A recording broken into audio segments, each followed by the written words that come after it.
Most people think retirement regret begins when the money runs out, but often regret begins much earlier, when the plan works on paper, but the life behind it does not. You may have the date circled. You may have the account balance in mind. You may know when Social Security becomes available, when Medicare begins, and how much you think you can withdraw each year. But retirement regret is not always one big financial mistake. Sometimes it is a time problem. Sometimes it is a health problem. Sometimes it is a spouse problem, a spending problem, or an identity problem. And the dangerous part is that many of these regrets begin before you ever quit working. They begin when you prepare for the exit, but forget to design the life after it. That is the regret gap. The regret gap is the distance between the retirement you calculated and the retirement you actually have to live. And for many people, that gap opens quietly. It opens when the only question is, when can I retire, instead of, what will I regret if this plan actually works? That second question is uncomfortable because it forces you to look beyond the number. It asks what happens after the last paycheck, after the routine disappears, after healthcare becomes more personal, after every spending decision feels like it is coming directly out of your future. A lot of people do not build a retirement plan. They build an exit plan. They know how to leave work. They know the age they want. They know the balance they hope to see. They know the month they want to stop commuting. But they have not fully built the life that is supposed to replace work. The retirement date is easy to circle. The retirement life is harder to build. The first place regret hides is in that date. Many people assume that if they are behind, they can just work longer. Work until 67, maybe 70. Add a few more years of contributions. Delay withdrawals. Let Social Security grow. Give the portfolio more time. On paper, that can be a reasonable plan, but real life does not always ask permission from your spreadsheet. Health problems can arrive early. A company can restructure. A job can become physically or emotionally impossible. A spouse may need care. An aging parent may need help. Burnout can stop being a feeling and become a wall. And if your entire retirement plan depends on 5 more strong working years, then those years are not just years. They are load-bearing walls. If work ends 5 years earlier than planned, everything changes at once. You lose contributions. You lose income. You may need to draw from savings sooner. You may face health insurance questions before Medicare. You may claim Social Security earlier than you expected. The plan does not fail because you were careless. It fails because it required life to cooperate perfectly. The most fragile retirement plan is the one that only works if your job lets you keep it. Then the plan meets something a spreadsheet cannot soften: healthcare. Before retirement, healthcare may already feel expensive and frustrating. But for many people, it still has a structure. It is tied to work. Premiums come out of a paycheck. Employer coverage absorbs part of the shock. You may complain about it, but at least it is familiar. Retirement changes that relationship. Medicare matters. It can be valuable. It can reduce certain risks. But Medicare is not the same thing as healthcare being free. There may still be premiums, deductibles, copayments, co-insurance prescriptions, dental costs, vision costs, hearing costs, procedures, and long-term care concerns. Some costs are predictable. Others appear at exactly the wrong time. The issue is not that people never budget for healthcare. The issue is that they often budget for lifestyle more clearly than they budget for health friction. A retirement plan may include travel gifts, hobbies, home repairs, and dining out. But one diagnosis, one medication change, or one spouse's health event can quietly rewrite the spending plan. Healthcare regret does not always arrive as a crisis. Sometimes it arrives as a series of smaller reductions. Less travel, fewer choices, more hesitation, more fear around every withdrawal. Another regret begins inside the household. A decision can feel personal when you make it, then become shared when life changes. Social Security is one example. Claiming early may make sense for some people. If health is poor, if employment ended, or if cash flow is tight, an early claim can be practical. This is not a one-size-fits-all decision, but the mistake is treating it as if it only affects you.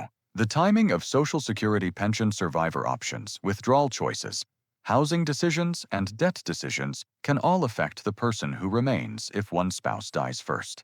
You may think you're choosing income for yourself, but later that choice may decide what income is left for someone else. A retirement decision can feel personal until someone else has to live with it. That is why a life plan has to look at the household, not just the individual. It has to ask what survives after the first death, what housing remains affordable, what income continues, and what choices become smaller for the person left behind. The strangest regret is not about running out of money. It is about not being able to use it. Some retirees do not run out of money. They run out of permission. That may sound strange until you remember how retirement money is built. For 30 or 40 years, you trained yourself to save, protect, delay, postpone, and be careful. You learned to think before spending. You learned to respect the account balance. You learned that security came from not touching the money. Then retirement begins and the job of the money changes. Now the money is supposed to support your life. Not wastefully, not recklessly, but intentionally. It is supposed to buy comfort time, help travel, health, generosity, and memories while you can still use them. But the statement may say the plan works and the nervous system still sees danger. Every withdrawal feels like damage. Every vacation feels slightly irresponsible. Every home improvement feels like a leak. Even when the math says yes, your body says, be careful. This is all you have. No one talks enough about that transition. Accumulation is emotionally simple. More feels better. Decumulation is emotionally complicated. Spending can feel like failure even when spending was the purpose of the plan. That is how someone can win the saving game and still feel trapped by the money they saved. Money is not the only thing work was providing. Work also gave you a rhythm, a calendar, a reason to get dressed, people who expected you, problems to solve, a role to play, a place where your presence mattered. Even if you were tired of the job may have been quietly holding your week together. When it disappears, the first feeling may be relief. No commute, no meetings, no boss, no deadlines, no performance review, no Sunday night anxiety. But after relief, there can be blank space. If work was the only structure holding your week together, retirement does not create freedom. It creates empty space, and empty space has financial consequences. Boredom can increase spending. Isolation can make questionable advice sound friendly. A lack of rhythm can make every day feel smaller than expected.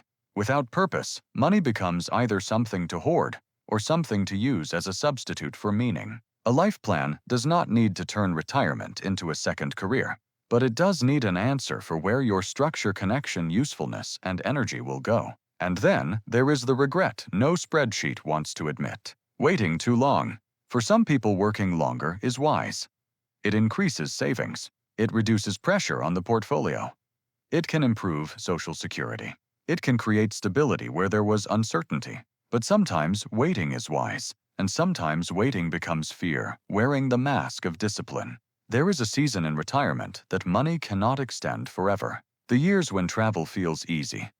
The years when your body still cooperates. The years when your spouse can come with you.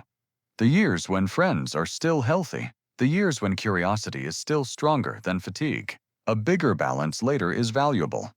But it is not the only measure. A perfect plan that arrives after your best years may still feel like a loss. This is not an argument for reckless early retirement. It is an argument for honest planning. If the plan requires you to trade every healthy year for a little more certainty, you may arrive financially safer and emotionally poorer. That is where the regret gap becomes visible. You calculated the money, but did you calculate the years you wanted the money to protect? Before retirement, run the 5 regret test. Not because it will answer everything perfectly. It will not. Run it because it shows you where your plan is still only an exit plan. First, if work ends 5 years earlier than planned, does the plan survive? Not the dream version of the plan, the real one. The one with fewer contributions, earlier withdrawals, and maybe a bridge to Medicare. Second, if healthcare costs more than expected, what breaks first? Is it travel, housing support for family? Your emergency fund? Your sense of safety? Third, if one spouse dies first, what income and housing remain? Do not only plan for the couple, plan for the survivor. Fourth, If the math says you can spend, will you actually let yourself? If the answer is no, the problem may not be the portfolio. It may be the emotional transition from saving to using. Fifth, if you retire tomorrow, what replaces your purpose, routine, and identity? Do not wait until the calendar is empty to discover that work was carrying more of your life than you realized. These questions are not meant to scare you. They are meant to make the plan more honest. Because retirement regret does not always come from being broke. Sometimes it comes from winning the wrong game. You hit the number. You leave the job. You protect the balance. You reduce risk. And only then do you realize you never built the life the money was supposed to support. That is the difference between an exit plan and a life plan. An exit plan tells you how to stop working. A life plan tells you what you're retiring into. Before you ask, "Can I retire?" ask the question most people avoid until it is too late. What am I retiring into? If one part of the 5 regret test made you uncomfortable, the date, healthcare, spouse spending, or purpose, that is probably where your real planning begins.